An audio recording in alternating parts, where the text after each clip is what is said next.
Notice the symbol on the front of the bronzed flag. Quite similar, in fact, to our Great Seal. The 33 represents the highest degree in Masonry. There are 32 normal degrees, the 33rd being given for outstanding service. Similarly, there are also 32 feathers on the right wing of our Great Seal. The left wing has 33 feathers. Albert Pike wrote most of the doctrines and rituals practiced by Freemasons. I studied some of his writings, and I found it to be quite interesting. That which we must say to a crowd is, we worship a God, but it is the God that one adores without superstition. To you, Sovereign Grand Inspectors General, we say this, that you may repeat it to the brethren of the 32nd, 31st, and 30th degrees.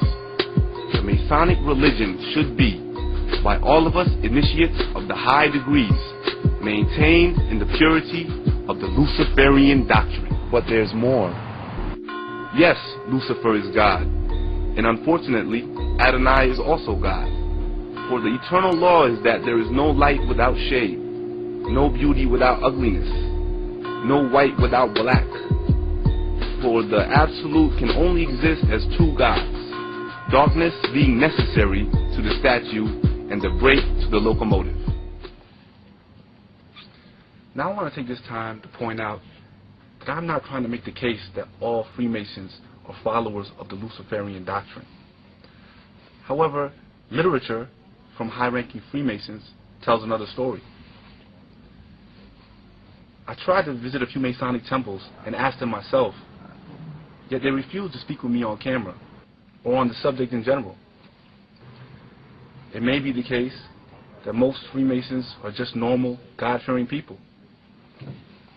Yet Albert Pike does say this in his book, Morals and Dogma of Freemasonry. Pike writes, Masonry, like all the religions, all the mysteries, Hermeticism, and alchemy, conceals its secrets from all except the adepts and sages, or the elect, and uses false explanations and misinterpretations of its symbols to mislead those who deserve only to be misled. The blue degrees are but the outer court or portico of the temple. Part of the symbols are displayed there to the initiate, but he is intentionally misled by false interpretations. It is not intended that he shall understand them, but it is intended that he shall imagine he understands them. Their true explanation is reserved for the adepts, the princes of Masonry. Is Albert Pike alone in his views? Here is what some other Masonic authors have to say.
Some more interesting things about DC. The architect of this great city, a Frenchman hired by George Washington, was, in fact, a Freemason. Pierre Lafont was commissioned by George Washington to design the street layout of Washington, D.C.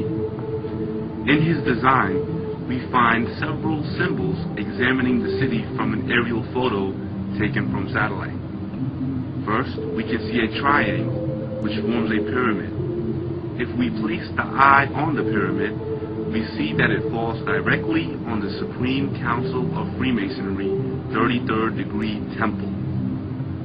This temple is located exactly 13 blocks from the White House, as is the case with Albert Pike's statue.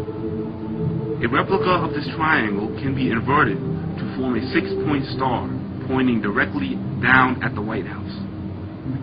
Likewise, if you invert the pyramid on the Great Seal, we have a similar symbol. Each corner on the star pointing to a letter. Which letters? M-A-S-O-N. Now you don't have to be a cheerleader to spell that out. In fact, we can see the same symbol above the eagle formed by 13 stars. There are actually many instances of 13 in the seal. 13 being a number of Masonic significance. Also noticeable from the aerial view of DC, a symbol that is a little more disturbing.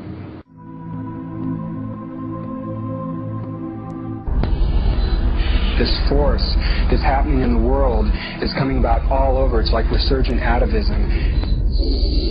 It is a role model that I myself am a Satan in the society in which I exist.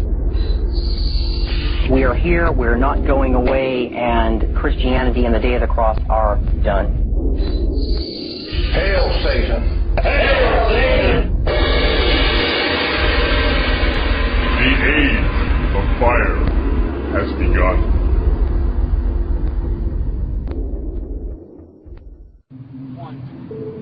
As I mentioned before, the 6-point star appears on the seal and in Masonic symbology. It struck me quite odd, as it is a well-known representation for Judaism. Yet, as I researched the occult, the symbol appeared more and more, so I went for clarification. Well, I think that there's a branch of Judaism called Jewish mysticism, and the Hebrew word for something which is received, like a tradition, an occult tradition which is received, is called Kabbalah. From the Hebrew word kibel, meaning he received, Kabbalah, that which is received, tradition. So there is a use of the 6-pointed star by some of the masters of that mystical tradition. That's not my form of Judaism, but I've read about it. This unknown mysticism seems to have shown itself again in these rare photographs of the new Israeli Supreme Court building in Jerusalem. We see symbology that is not so subtle. An inverted cross in the courtyard, an Egyptian obelisk that looks awfully like our own Washington Monument, and a pyramid adorned with an all-seeing eye.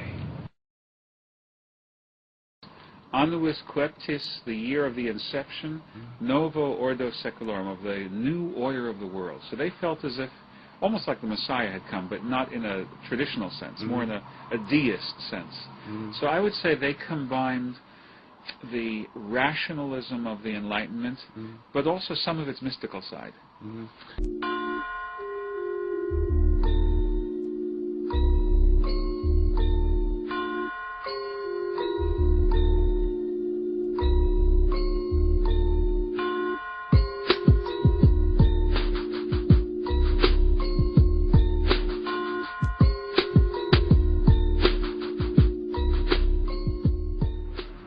Now, after all that has been presented in this film, what conclusions can we draw from it?